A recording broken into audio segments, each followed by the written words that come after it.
This is an epic struggle between light and dark. This is an epic struggle between right and wrong. This is an epic struggle between good and evil. This is an epic struggle between the godless and the godly. I suspect that the ground has already been laid for a disputed outcome because they have every intention of stealing this and they will do anything necessary. And they're trying to condition the American people as follows. This is inoculation when they say, Trump is going to lose, then he's going to refuse to accept the result, and the army will have to remove him. Let me translate that for you. We intend to steal this, and we're trying to limit the president's ability to call us on the theft. Hey friends, Sean from SGT Report here. Thank you so very much for tuning in. I think what you're about to hear is probably the most powerful, important interview of 2020, at least from SGT Report, so stay tuned. But before we begin, just a quick word from this interview's sponsor. Guys, as you know, crime rates are really soaring in many cities, especially cities led by Democrats. And obviously, no matter where you live, you need to be prepared.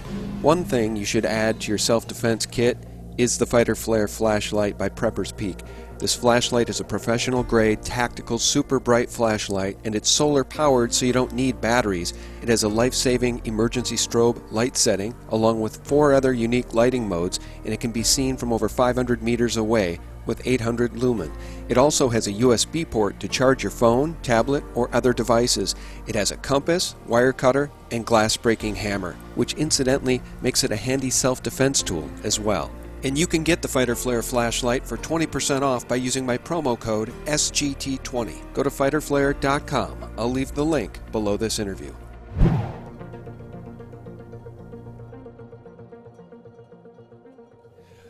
And welcome back, friends. Thank you so very much for tuning in. I think you're going to enjoy this conversation very much. I have on the line legendary political strategist Roger Stone. He's a Republican political consultant, advisor to Trump during the 2016 campaign, and he was charged as part of special counsel Mueller's investigation because of his communications with WikiLeaks and Assange, we're told. But guess what? Our wonderful president has issued clemency for Mr. Stone, and rightly so. That happened in July. Roger Stone joins us right now. Thanks for coming on, Roger. I'm delighted to be with you. Let me just correct something off the top. I never had any direct communications with Julian Assange. The only one-time communication I have with WikiLeaks was released to the media in 2017. It's on Twitter direct messages when they brushed me off. I was essentially charged with lying about the Trump campaign's interest in the WikiLeaks disclosures. There was never any evidence presented by the government that I possessed, knew about, or the source or content of any of the WikiLeaks disclosures. Essentially, I was framed. I didn't receive a fair trial. Then they tried to ignore all their own legal precedents and their own regulations and send me immediately to a COVID-19 infested prison. So the president, in an extraordinary act of courage, in a humanitarian act of both mercy and justice, commuted my sentence. So I just wanted to clear that up, but I'm glad to be with you. Well, thank you. I appreciate that. And look, we all believe you were wrongly charged. You were framed, just like General Flynn. Guys, I also have on the line Harley Schlanger. How are you, Harley? I'm doing great, Sean, and good to see you again, Roger. Thank you. Harley, thanks for arranging this. I really appreciate it. Guys, let's start with a little humor. I'm going to go and do a screen share here. I want you to know that this man here, if you can see the screen, Joe Biden, he really won me over with his speech at the Democratic Convention. Boy, did he nail it when he promised to do this if he becomes president. We'll have a national mandate to wear a mask, not as a burden, but as a patriotic duty to protect one another. I'll pause it right there. You mentioned COVID, Roger. This guy, evidently, if he becomes president in January, he will mandate that we have to wear masks from coast to coast. I've never seen a more clumsy narrative or tone-deaf people in my life than these Democrats. Well, this because the polling for the Biden campaign shows correctly that roughly half the people are petrified by the mainstream media's very effective campaign to convince the American people that COVID-19 is more widespread, more contagious, more dangerous than perhaps it is. Particularly older voters are deeply, deeply concerned. This is because they're being fed this. The other half of the voters, however, see this for what it is, an attempt to control us, an attempt by the deep state to strip us of our freedom to make our own decisions. So it's a gamble, in my opinion. Now, I haven't seen the data directly, but I think this is a mistake. I think it's an overreach. But if you saw the theme overall of Biden's speech, they seek to profit substantially over the question of the president's handling of this pandemic. I think he's done a good job of handling this pandemic. The truth is, he erred on the side of caution. He closed our economy at great peril to the country and himself economically because he chose, I think wisely, to believe the projections of the scientists. He's not a scientist. Thank God the scientists' and doctors' projections turned out to be incorrect. That means that we didn't lose as many people as we might have. But now I believe they are trying to trick him into a second shutdown. And I would be very skeptical about the new projections of a second wave, given the falsity, or I should say the inaccuracy of the projections regarding the first wave. Donald Trump's whole card in this election has always been a boom economy.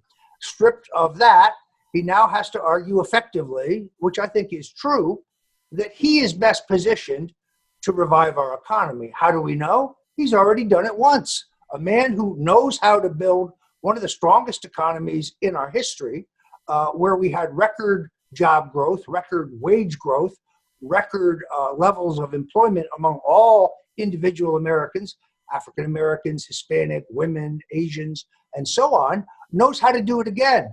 Whereas Joe Biden's prescription for the economy, which he's very candid about, higher taxes, more regulation, bigger omnibus one-size-fits-all trade deals, I think will make the sick patient even sicker and perhaps kill the sick patient. That is the choice the president has to put before the American people. Well, look, I think the American people, at least those that are awake, people with two brain cells to rub together, can see that the Democrats have nothing to offer. Their platform is essentially anti-human, abortion on demand in the 9th month, end of your Second Amendment, open borders, illegals can vote, etc., etc. Can you please explain to me as a political strategist how the mainstream media can tell the American people with a straight face that this man who can barely string a sentence together is leading in the polls from coast to coast? Well, first of all, I think he probably is leading in the polls from coast to coast, but he is not leading by such a margin that it cannot be overcome. There are three things that I think account for this. The first one, of course, is the constant mainstream media tsunami of fake news about the president. At the same time, they suppress the news about Joe Biden, the relative instability of Joe Biden. They suppress who Kamala Harris really is, for example.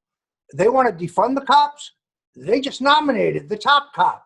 This woman put more people away for the first time nonviolent crime of possession of small amounts of drugs for personal use than anybody on the American political scene other than, Joe Biden, the father of the 1994 crime bill, which has been a socio-economic racist failure. But they have both been guilty in passing it and in enforcing it. But the mainstream media doesn't tell that story. They don't allow, and frankly, the Trump campaign needs to tell that story. Juxtapose that with the president's championship of the Second Chance Act, which is specifically designed to help those people who are trapped in the bowels of our penal system with impossibly long sentences, who are not violent criminals, who need rehabilitation, not incarceration. So it is a perfect example. Now you combine that, the mainstream media fake narrative, which they repeat over and over and over again. You combine that with the widespread internet censorship of conservatives and libertarians and Republicans and non-liberals and Christians on the internet, and you have a recipe for stealing an election. Now add the idea of widespread election fraud, ballot fraud, which the Democrats excel at, but the mainstream media tells us literally doesn't exist. And you see what the president is up against. It is an uphill fight. He will win in the end, but he has a number of institutional problems here that are built by the deep state, who are so desperate to get rid of him that they're now recycling the same garbage in the Senate Intelligence Committee report last week. Russia, Russia, Russia. Stone spoke to Trump multiple times. Now, let me be clear. The report says, we assessed Stone spoke to Trump multiple times about the WikiLeaks disclosures. Here's a hint for your listeners and viewers. Anytime they say assessed, that means they have a theory for which they have no proof or evidence. They are guessing. And in this case, they are guessing wrong. They also say elsewhere in this report that in July of 2016, Stone, at Trump's request, wrote a tweet for him advocating some kind of peace plan with Vladimir Putin. That is categorically false, just like the claim that I spoke to the president about the timing of the WikiLeaks disclosures. False. There's no evidence to support this other than the uncorroborated plea bargain induced testimony of Michael Cohen and Rick Gates, which there's no proof for. Gates says he overheard a conversation between Trump and Stone. Well, that's not what he says. He said he saw Trump take a phone call from Stone. He couldn't hear the conversation. There were two Secret Service agents in the car at the same time. The government can produce neither one of them, but he's certain the conversation was about WikiLeaks. This is nonsense. Harley, jump in at any time, Harley. I do want to make one other point, and I want to do one more screen share in a second, but you go first. Well, Roger brought up the Russia, the return to this from the Democrats. We saw it at their convention. I mean, the Democrats bringing in Colin Powell, bringing in John Kasich, they were basically showing off their war hawk side, Cindy McCain. But I have a question for you on this Russiagate, because you and Bill Binney have presented evidence that decimates the whole premise of Russiagate. There was no Russian hacking. Yet, as you pointed out, the Senate Intelligence Committee and the Democrats and the media continue to say the Russians hacked. What do you think is needed to finally put an end to this nonsense? And related to that, how important is it, do you think, that President Trump implied that he's looking into the possibility of pardoning Edward Snowden, given that if you could show that this whole operation is tied to the surveillance state, the spying, and so on, that maybe that would be a way to get beyond it? What do you think about that? Well, let's take it piece by piece. The Democrats aren't doing anything that isn't poll-driven. What that means, and this is not a surprise to us, is that they have succeeded over the last 3 years of convincing a substantial number of Americans that there was indeed Russian collusion, Russian state assistance to Donald Trump's campaign and election. It's false. The House Intelligence Committee found no such thing. Even Robert Mueller could find no such thing, but they keep generating the same lie over and over again. In my case, they're trying to say that my commutation was flawed because I was maintaining my silence to protect the president in return for clemency. That is categorically false. There's no evidence to that effect. I know of no wrongdoing with or the Russians or anyone else by Donald Trump. That's just made up. But it's been repeated by Hillary herself. Says I publicly and privately blackmailed the president for clemency. Nonsense. Jerry Nadler, Adam Schiff, Eric Swalwell, Ted Deutsch, Hakeem Jeffries, the usual suspects repeating the big lie over and over again. On Snowden, I suspect that Snowden has been adequately vilified by the mainstream media, that I'm not sure that the pardon would work for the president. His own government has to prove that the hack never happened. As you know, at my trial, I wanted to call expert witnesses and introduce forensic evidence that would have proved once and for all that there was no online hack of the DNC by the Russians or anyone else. And I was forbidden from doing that. This is the same Justice Department, by the way, who only yesterday told the DC Court of Appeals that they did not want to pursue Hillary Clinton's lies regarding her phony email server and the existence of some 33,000 missing emails. You have to wonder sometime who's in charge at the Justice Department. Bill Barr was not particularly friendly to me. He said that he saw my prosecution as righteous. He said that he thought my sentence was appropriate. The rogue prosecutors wanted to give me 9 years for the nonviolent first-time white-collar crime of allegedly lying to Congress, which was way beyond the guidelines and was based on holding me responsible for a bunch of crimes I didn't commit, including foreign interference in our election. It's right there in their phony sentencing memo. But let me point out that the same week that I was falsely convicted, the prosecutor in my case, J.P. Cooney, announced that there would be no charges brought against Andrew McCabe, the deputy FBI director, whose alleged crimes are far more serious than what I was charged with.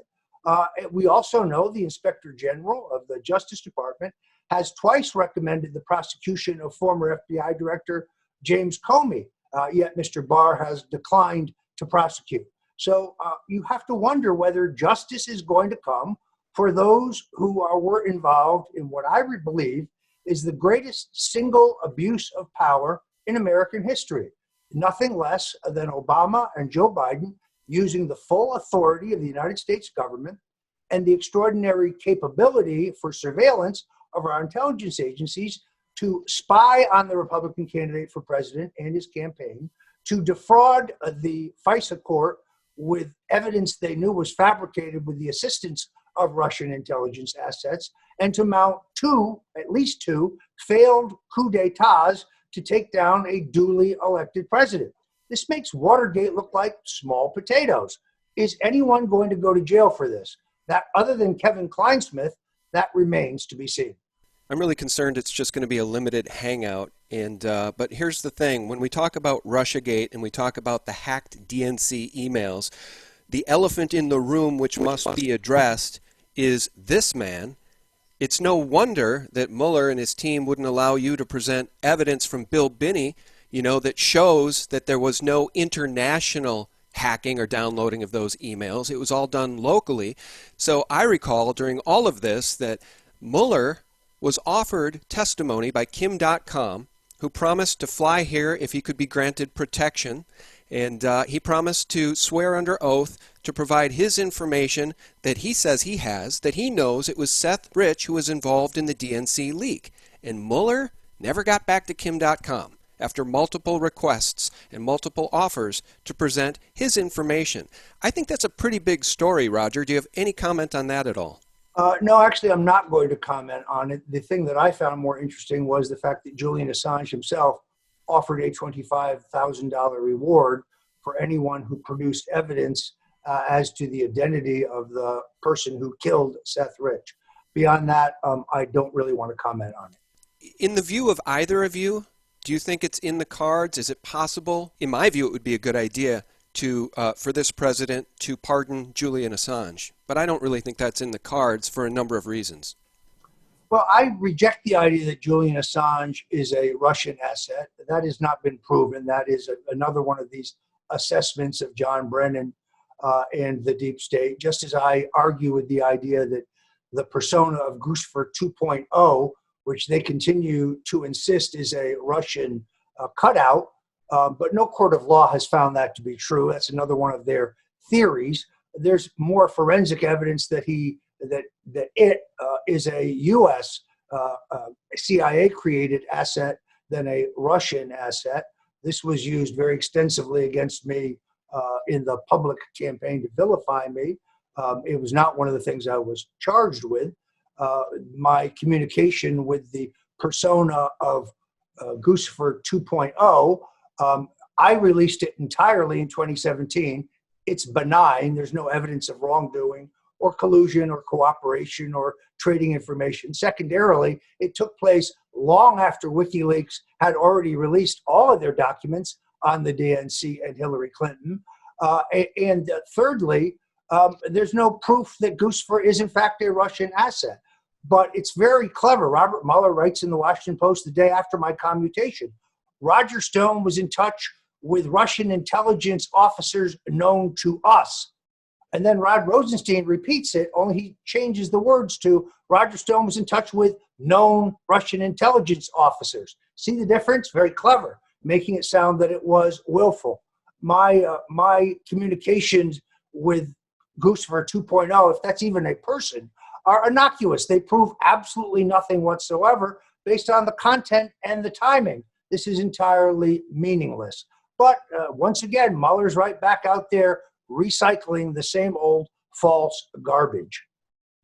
Sean, if I can, I want to get back to the campaign for a minute, Roger, because that's what you're known for is your campaign strategist over the years.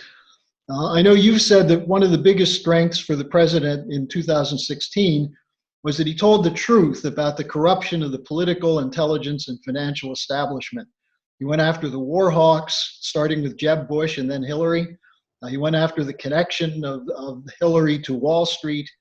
And enough of the population agreed with him, especially in parts of the country that had been devastated by the free trade agreements and the economic policies of Obama, that they elected him. Do you still think there's an anti-establishment insurgency, an anger in the population that could be rallied to win the election in 2020? Well, I do think there is such an insurgency, although I think most of the people who share that point of view are already voting for the president, and the president is clearly banking heavily on a number of deep state characters being brought to justice before the election. I hope he's right about that. It would be justice. It would be appropriate. It would be extraordinary. But so far, I just don't see the evidence that Comey, Brennan, Clapper, Rice, Powers, McCabe, any of the people who are deeply involved in this operation are going to face prison, as they should. I think there is a certain frustration among some of the president's supporters. They don't understand why General Flynn, who is a great American patriot, who's a legitimate war hero, why he continues to be tortured. We now know definitively that the government withheld exculpatory evidence proving his innocence. We now know definitively from other documents that were uncovered that he was politically targeted, and there was full knowledge that there was no crime on his part.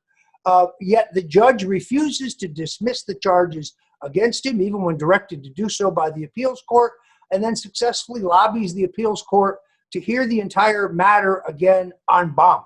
This is outrageous. The judge has no legal authority to appoint a special counsel. He has no legal authority to decide whether Flynn should now be charged with perjury because he caved under incredible pressure to prosecute his son if he didn't plead guilty to a crime he didn't commit. Enough of this. Leave this man and his family alone. Let him rebuild his life. He's an important voice on the American scene. He knows precisely what happened in 2016. And I think he could establish with greater credibility than anybody out there the exact point you're trying to make, which is the truth about the deep state needs to be revealed. No one better to reveal it than General Flynn. Hey, Roger, let me ask you this. In regards to the Democrats and their platform, do they stand for anything that's pro-American? Now, in your view, Biden really is leading in the polls. I find that so hard to believe. Left. Pardon? I just find that... First of all, it's sugar-coated. The Democrats have to bridge their corporate wing with their ascendant socialist wing. So their real question is their platform radical enough? There's no evidence there that they support our men and women in uniform who defend this country. There's no evidence that they support our men and women who serve in the police departments and the sheriff's departments to protect us. They support abortion on demand. They actually support, horrific abortion policies. They are really long departed from the Democratic Party of John F. Kennedy and Harry Truman. Well, that's it. They will not even denounce Islamic extremism and terrorism. They try to pretend like it doesn't exist. Yet the media will still sugarcoat this and make the issue Donald Trump's crude conduct. You know what? If the economy's booming, the president can say and tweet whatever he wants. He's getting the job done. And I think he proved that. They seek to exploit, the personal attack on him, which is, I don't think will work in the end. But this election is very much up for grabs. I have great confidence in Donald Trump because he's a great campaigner and he's a great communicator, but he has certainly been handicapped by COVID-19. Of that, there is no doubt. All right, well, here's my thing. In my view, the silent majority, which is really actually a pretty vocal majority, but I think there are many Americans that are just quiet about their support for President Trump because the media has been weaponized, because so many people on the left have been brainwashed. But I think what's helping to cleanse or break that conditioning and that brainwashing is the rioting in these major American cities, all controlled by Democrats. And the Democrats at that convention all support Black Lives Matter and Antifa. They won't even condemn Antifa, most of them. It's absolutely shocking. And what I want people to understand is that this election is an existential threat. The Democrats are an existential threat to the very existence of our republic. And it's my fear that if they steal this thing through mail-in ballots, voting or whatever, if they're able to steal it, because in my view, if he gets in, they stole it, what we are seeing right now in Australia and New Zealand on the back of this COVID hoax will be what we see here. Do you know in New Zealand right now, the Prime Minister just said, if you test positive for COVID, you will be removed from your home and you will go to a mandatory quarantine camp. Now, does that sound like a free nation or does that sound like Nazi Germany? And my fear is that's what's coming here if President Trump loses. I agree with your assessment. This is an epic struggle between light and dark. This is an epic struggle between right and wrong. This is an epic struggle between good and evil. This is an epic struggle between the godless and the godly. And you're absolutely right. It is their intention to erase all of our constitutional freedoms. They've pretty much signaled that. That's why this is, in fact, the most important election of my lifetime. I suspect that the ground has already been laid for a disputed outcome because they have every intention of stealing this, and they will do anything necessary. And they're trying to condition the American people as follows. This is inoculation when they say, Trump is going to lose, then he's going to refuse to accept the result, and the army will have to remove him. Let me translate that for you. We intend to steal this, and we're trying to limit the president's ability to call us on the theft. They don't really understand how tough Donald Trump is. He will never roll over to a stolen election. If he's beaten fair and square, I have no doubt that he would leave as the small d Democrat that he is and as an American patriot. But if he is cheated, he's not going to step aside in a bogus, fraudulent election. He's going to contest it in the courts, which would be the appropriate place to contest it. We've seen this before. It's happened in America before, and it was resolved in the courts before. So we shall see. But we should assume nothing. The Democrats are prepared to use every dirty trick in the book to try to steal this election, and they're preparing to do it. The mail-in ballot violates 12 state constitutions, which require that you vote in person. It violates 35 state laws that say that you must show a valid photo ID before you can vote. The federal government does not have the authority to sweep away these state requirements. It doesn't work that way. So I think you're going to have a patchwork of voting systems in various states. That said, if you look at the absentee ballot requests here in Florida, the Democrats are kicking our butt. So if you live in Florida and you intend to vote absentee, you better get your application in now because they have harvested far more absentee ballots than we have. It's the first time in memory that the Democrats have outdone us in this regard in this state. I'm going to ask just a couple more questions, and Harley, I'm sure you still have a question or two, but I wanted to ask you this, Roger. I've never met the president. You're friends with the president. I have been absolutely in awe of this man's ability to weather these slings and arrows, to weather the nonstop barrage of hate and deceit, misrepresentations coming from the weaponized mainstream media. And what strikes me as incredible is this man doesn't appear to have aged a bit when most presidents look 10 years older within a year or two of becoming president. And what speaks to me about his character and about who he is without knowing him is that I know he's had prayer circles in the Oval Office. I think he's a spiritual man. Can you speak to any of that? Sure. Look, I met Donald Trump in 1979 when I was handling Governor Ronald Reagan's campaign for president in New York State. And he decided to support Governor Reagan. He and his father raised quite a bit of money for the Reagan campaign. And that is when we became friends. And after Reagan was elected, I came to represent him in Washington on a number of relatively mundane but important issues to his various business enterprises. We became very good friends during the presidential campaign because he liked to follow his investment, as it were. He wanted to know on a weekly basis how Reagan was doing and whether we were going to win. He had no use for Jimmy Carter. He was deeply disappointed in him. And it was in 1988 that I first began to realize that Donald Trump had the stature and the courage and the stamina and the independence to be a great presidential candidate as well as a great president. He wasn't tied in any way to the failed policies of the past by either Republicans or Democrats. He would ultimately sour on the foreign adventurism of the Bushes. His instinct on the Iraq War was exactly right. He was against it.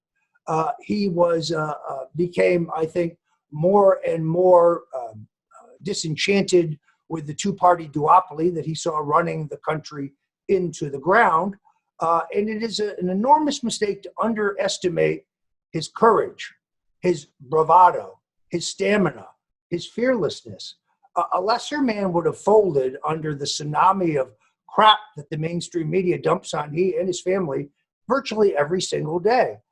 He relishes combat. He's a brawler. He's an American patriot. He has enormous courage. And anybody who thinks that he can be bluffed or bullied or pushed doesn't understand the man. Those are precisely the qualities that I think qualified him to be a great president. And he won in 2016 by running a daring campaign with a huge amount of guile. It was very, very clever. He was outspent massively, but he was consistently more honest and more interesting to the American people. That's why he won. It's also why he will win this time, because ultimately he is his own man. In other words, he's not controlled by anybody. There is no Karl Rove in Trump world. There's no handler or manager or packager. It doesn't work that way. Trump will say what he wants to say, do what he wants to do, go where he wants to go, appoint who he wants to appoint. He is the master of his own fate, and he answers to only one group. That's the American people. He's not in this job because he needs the glory or the name ID or the big fancy house or the fancy airplane. He already had all those things. He's in this because he loves America. He got into politics not because he wanted to be president or wanted to be a politician. He got into the presidential race because he was sick and tired of seeing both parties run this country into the ground. His nomination is the hostile takeover of the Republican Party, snatching it from the country club Republicans of the Bushes, who had seized firm control post-Reagan. And there's no sign that the party will be retaken after Donald Trump rides into the sunset. There is a new populist republicanism that is dominant in our primaries if they are properly marshaled behind the right candidates. So win or lose, he has already left his mark on history, but there is no reason why he cannot win this next election. I still believe he will, but this is going to be a dogfight right to the end. Well, in my view, what people love about him, those who don't hate him, those who aren't brainwashed, those on the left, what people love about this president is that he's candid. And he's got an excellent sense of humor. I think people really appreciate about that. He seems like the genuine McCoy. We don't generally ever get to see that with presidents. Maybe you have to go all the way back to John F. Kennedy to find such a man. Here's my last question. Antifa and Black Lives Matter get a free pass from the Democrats and from the weaponized mainstream media. Meanwhile, Q is being demonized. The Q movement is being demonized as dangerous and extremist. And now the mainstream media is really targeting this Q movement. And all the Q movement is a group of essentially patriots who want to see the deep state dismantled and want a return to rule of law. And just the other day in one of these press briefings, one of the reporters asked the president about the Q movement, and he said, "Is that a bad thing? I mean, is that a bad thing or a good thing? Targeting bad guys? Yeah, I'm happy to do that. I'm happy to help." Your thoughts on any of that in just the 5 minutes we have left? Well, first of all, I didn't address the most important part of your last question. Yes, Donald Trump is a spiritual person. Yes, I believe he is being guided by the hand of God. I think he has changed over the years between wives. He was one of the great playboys of all time.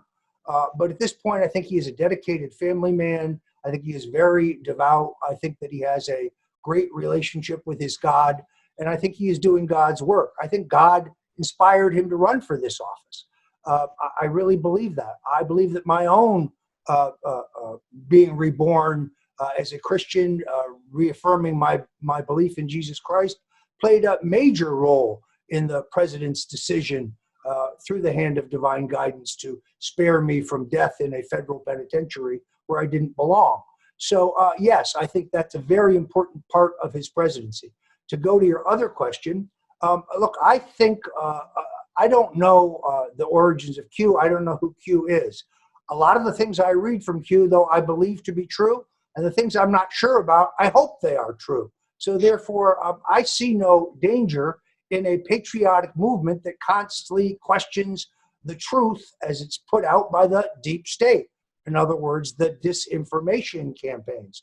The fact is that these people are well-meaning, patriotic Americans.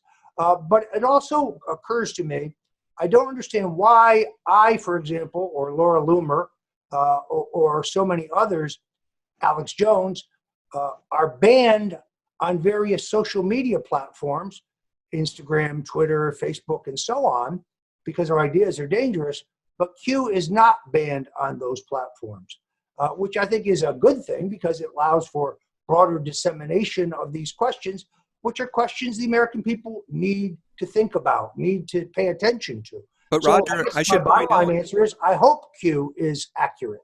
Oh, I do too. Roger, I should point out, though, that Twitter just purged thousands of Q accounts. So they're coming after I did see that. So that's further evidence that Q is legitimate. Let's be candid. Yeah. Roger, I think what you said about the president should be a campaign advertisement for him. But I think also people should realize that you have many of those same qualities. You stood up to an enormous campaign against you. You showed courage. You refused to lie to protect yourself. You stood for the American people. Is there anything people can do to help you now? I know that you just had to drop the idea of an appeal because of the potential dangers given the corruption of the courts in the Washington, D.C. area. What are you going to be doing, and is there anything people can do to help you? I've got to get back on my feet financially. As you know, I've lost my home, my savings, my insurance, and my ability to make a living. I have to get back to work. I still have massive legal expenses because there are a number of fallacious and false, frivolous civil suits against me that I have to fight. But the single best people can do is to go to stonefamilyfund.com, Stone Family Fund. We're not living a lavish lifestyle, but I have to contend with my wife's medical expenses, rent, groceries, gasoline, really just the basics. And I've pledged that when I get back on my feet, I will take a total like amount. Anything my family fund raises, I will make that same amount, a donation in that amount to a charity, probably an animal welfare related charity, one that I do some research on. So I know they are actually doing good because my wife and I are dog and cat lovers. But if you want to help, go to stonefamilyfund.com. Guys, our guests today have been Roger Stone and Harley Schlanger. Thank you so much. Thank you. God bless you, Roger. God bless Harley. Thanks, Sean. See you.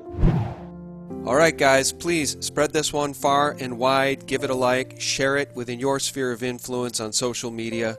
Such important information as we rally into the November elections. God bless, guys. Thank you so much for tuning in. And remember, for real news 24/7, visit us directly at sgtreport.com, the antidote to corporate propaganda and mockingbird mainstream media lies. Have a great week ahead, friends. Bye-bye. I think most of these rules, these signs that you're seeing everywhere, are just to scare people into submission. The separation really has to do with the need for vaccinations to become mandated and universal by our consent.